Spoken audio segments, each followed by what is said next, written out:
UP में पत्रकारों को फ्रंटलाइन वर्कर घोषित किया गया। संस्थानों में कैंप लगाकर होगा वैक्सीनेशन। यूपी में कांच उद्योग को प्रोत्साहन। आज से शराब की बोतल के दाम में 10 से 40 रुपए की बढ़ोतरी। चार धाम में पूजा को लेकर देवस्थानम प्रबंधन बोर्ड ने जारी की गाइडलाइंस। आम यात्रियों को जाने की नहीं है इजाजत। उत्तराखंड में 24 घंटों में 128 मरीजों की मौत, 5403 नए संक्रमित मिले।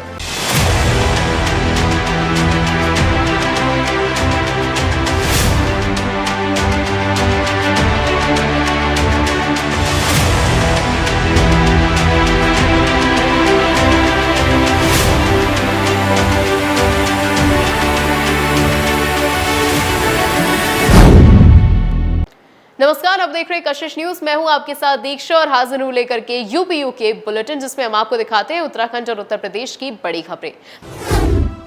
बात सबसे पहले उत्तर प्रदेश की करते हैं। आपको बता दें, उत्तर प्रदेश में कोरोना के खिलाफ जंग में पत्रकारों, जजों और सरकारी अधिकारी और साथी कर्मचारियों को फ्रंटलाइन वर्कर घोषित किया गया।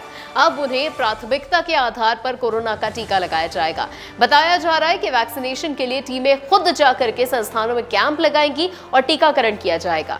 आपको बता दें, प्रदेश में 1 मई से 18 वर्ष की आयु से ऊपर के सभी लोगों को कोरोना का टीका लगाया जा रहा है। अब इसमें पत्रकारों को भी प्राथमिकता दी जाएगी। यूपी में पहले चरण में 9000 से अधिक सक्रिय केस वाले जिलों, जिसमें लखनऊ, कानपुर, प्रयागराज, वाराणसी, गोरखपुर, बरेली और मेरठ में वैक्सीनेशन किया जा रहा है। आपको बता दें, वैक्सीनेशन के लिए जिन्होंने कोविन पोर्टल या फिर आरोग्य सेतु ऐप पर पंजीकरण करा लिया है, उनके लिए शुक्रवार शाम से स्लॉट ओपन कर दिया गया है। साथ ही टीकाकरण प्रभारी डॉक्टर अजय घई ने यह कहा था कि 45 पार वाले लोगों का टीकाकरण पहले की तरह चलता रहेगा। पहले से बनाए गए बूथ चलते रहेंगे। 14 से 44 साल वालों के लिए अलग बूथ बनाए गए हैं। अब कुल बूथों की संख्या करीब 7000 हो गई है। आपको बता दें कि 30 अप्रैल तक प्रदेश में कुल 1,23,55,555 वैक्सीन के डोज दिए जा चुके हैं। इसमें 1,01,26,798 वैक्सीन की पहली डोज और 22,28,757 दूसरी डोजेस शामिल हैं। कोरोना वायरस की चपेट में आने के बाद जो लोग नेगेटिव हो गए हैं, उन्हें 15 दिन टीके के लिए इंतजार करना पड़ेगा। आपको बता दें, जिनकी आरटीपीसीआर रिपोर्ट नेगेटिव है लेकिन सिटी स्कैन में कोविड के लक्षण मिले हैं, उनका भी टीकाकरण 15 दिन बाद होगा। यूपी सरकार ने घोषणा की है कि सभी को मुफ्त कोरोना का टीका लगाया जाएगा। इसके लिए 1 करोड़ डोज का ऑर्डर दोनों स्वदेशी वैक्सीन निर्माता कंपनियों को भेज दिया गया है। उत्तर प्रदेश में शराब के शौकीनों को दोहरा झटका लग रहा है। आपको बता दें, कोरोना संक्रमण के दौरान उत्तर प्रदेश में कोरोना कर्फ्यू के पालन के दौरान बीते लगातार 1 हफ्ते से दुकानें बंद का कारण शराब से वंचित लोगों को अब शराब महंगी भी मिलेगी। आबकारी विभाग ने कोरोना सेस लागू करने के साथ ही आबकारी नीति में संशोधन के तहत कांच उद्योग को प्रोत्साहन देने का फैसला लिया है, जिसके कारण आज से शराब की बोतल के दाम में 10 से 40 रुपए की बढ़ोतरी होगी। उत्तर प्रदेश में मंगलवार शाम से जाम टकराना और महंगा हो गया है। आपको बता दें, प्रदेश के आबकारी विभाग ने कोरोना सेस लागू कर दिया है। इसके साथ ही आबकारी नीति में संशोधन किया गया है, जिसके कारण शराब की बोतल 10 से 40 रुपए प्रति महंगी होगी। और साथ ही प्रदेश में कोरोना सेस लगने के साथ ही अब शराब को कांच की बोतलों में भी पैक कराकर बेचने का निर्देश है। इस प्रस्ताव को कैबिनेट की बैठक में ही हरी झंडी मिली है। आपको बता दें कि देसी के साथ ही अब विदेशी शराब की कांच की बोतलों में ही बेची जाएगी, जिससे प्रदेश में कांच उद्योग को प्रोत्साहन मिलेगा।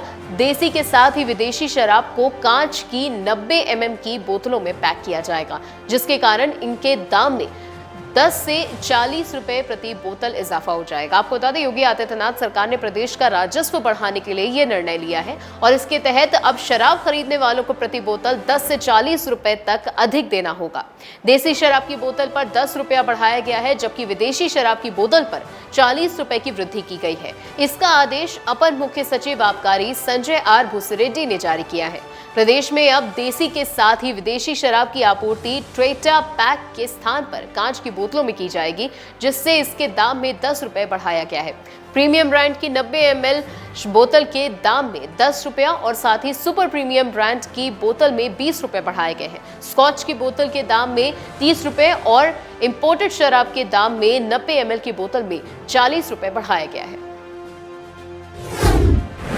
यूपी के जौनपुर जिले के स्थानीय विकासखंड के करियाव गांव पंचायत के चुनाव में प्रधान पद की प्रत्याशी आशा किन्नर ने 1380 वोट प्राप्त कर 807 मतों से विजय हासिल की।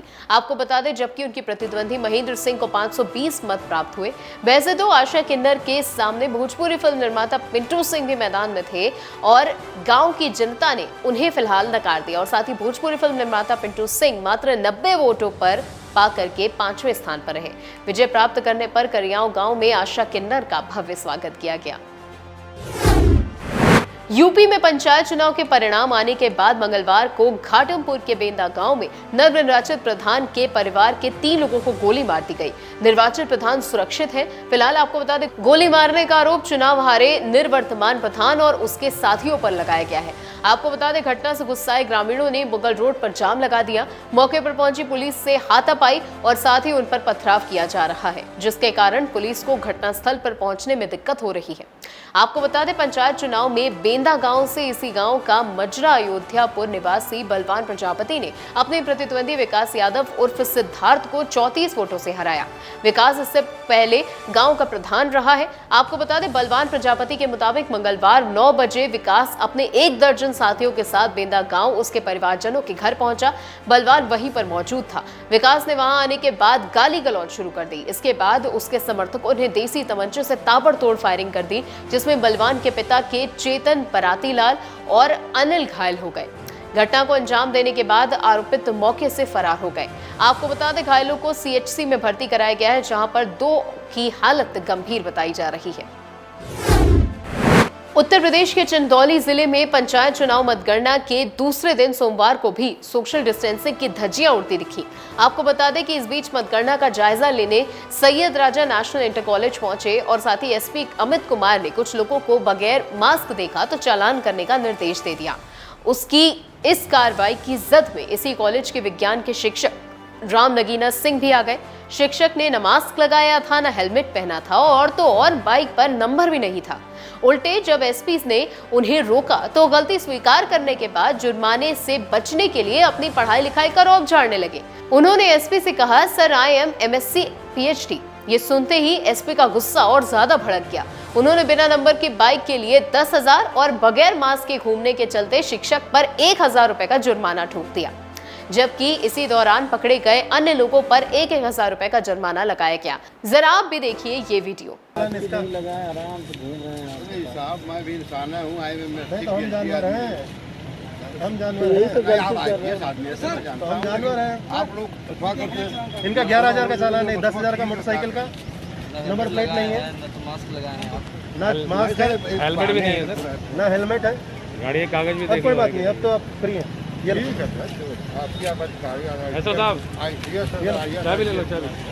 कानून की बात है, IAS की बात नहीं है, तो ये सिपाही भी कर सकता है जो हम कर रहे हैं। चलिए अब बात करते हैं देवभूमि उत्तराखंड की। आपको बता दें, उत्तराखंड में 14 मई को अक्षय तृतीया के मौके पर यमुनोत्री धाम के कपाट खुलने के साथ ही 4 धाम यात्रा का श्री गणेश हो जाएगा। इस बार कोरोना संक्रमण को देखते हुए तीर्थयात्रियों के लिए यात्रा स्थगित कर दी गई है और वहीं 4 धाम के कपाट अपने तय समय पर ही खुलेंगे। कपाट खुलने को लेकर के आज मंगलवार को 4 धाम देवस्थानम प्रबंधन बोर्ड के मुख्य कार्यकारी अधिकारी रविनाथ रमन ने SOP जारी कर दी है, जिसके तहत चारों धामों के कपाट रोजाना सुबह 7 से शाम 7 बजे तक ही खोले जाएंगे। आपको बता दें कि यमुनोत्री धाम के कपाट अक्षय तृतीया पर 14 मई को दिन में 12:15 पर और गंगोत्री धाम के कपाट इस बार प्रातः 7:31 पर खुलेंगे, जबकि केदारनाथ के कपाट 17 मई को सुबह 5 बजे और बद्रीनाथ धाम के कपाट 18 मई प्रातः सुबह 4:15 पर खुलेंगे। 4 धामों के कपाट निर्धारित तिथियों पर सांकेतिक रूप से खुलेंगे। गढ़वाल आयुक्त और उत्तराखंड देवस्थानम बोर्ड के मुख्य कार्यकारी अधिकारी रविनाथ रमन ने ये कहा कि धामों में पूजा परंपरा से जुड़े तीर्थ पुरोहितों को कोरोना नेगेटिव रिपोर्ट दिखाने के बाद ही जाने की अनुमति दी जाएगी। धामों में कोविड-19 प्रोटोकॉल की पूरी तरह से पालन किया जाए और साथ ही धामों के कपाट पूर्व निर्धारित तिथियों पर सांकेतिक रूप से खुलेंगे और परंपरागत रूप से पूजा अर्चना चलती रहेगी। आपको बता दें, उन्होंने आगे कहा कि लेकिन किसी भी श्रद्धालु को 4 धाम यात्रा पर आने की अनुमति नहीं होगी।